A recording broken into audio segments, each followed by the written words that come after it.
இன்னைக்கு பத்திரிகையை படிச்சுக்கிட்டு இருந்தேன். ஒரு செய்தி என்னுடைய கண்ணில் பட்டது.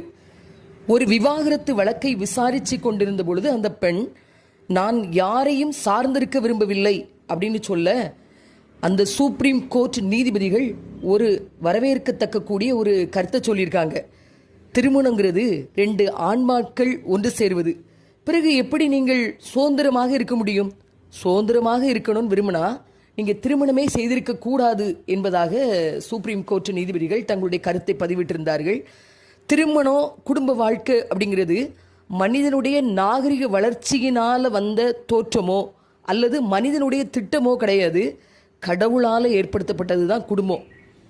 ஆணும் பெண்ணுமாக மனிதர்களை படைத்ததே குடும்பமாக இணைத்து இல்லற வாழ்க்கையை எழில் மிகுந்ததாக மாற்றுவார்கள் என்ற நம்பிக்கையில்தான். மனுஷிங்கிறவ மிருகமோ அடிமையோ எந்திரமோ கிடையாது. அந்த மனிதனின் எலும்பிலிருந்து உண்டாக்கப்பட்டவள் மனுஷி. திருமணங்கிறது பிரியமானவளை படம் பார்த்துருப்பீங்க. அதில் 1 வருட கான்ட்ராக்ட் பேஸ் கிடையாது இந்த திருமணம். திருமணங்கிறது வாழும் காலம் வரை நீடிப்பது, நிரந்தரமான வாழ்க்கைக்கான உடன்படிக்கை தான் திருமணம். சூரியகாந்தி படத்தில் கண்ணதாசன் இவ்வாறாக எழுதியிருப்பார், வண்டி ஓட சக்கரங்கள் 2 மட்டும் வேண்டும், வண்டியில் ஒரு சக்கரம் சின்னதானாலும் அந்த வண்டி சீராக ஓடாது அப்படின்னு எழுதியிருப்பார். நீயும் நானும் சேர்ந்திருந்தோம் நிலவும் வானும் போல அப்படின்னு.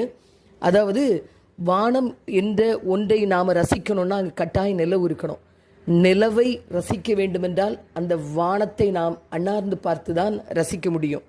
வேதத்தினுடைய மைய கருத்தே, நீ உன்னிடத்தில் அன்பு கூறுகிறது போல பிறனிடத்திலும் அன்பு கூறுவாயாக அப்படிங்கிறது தான்.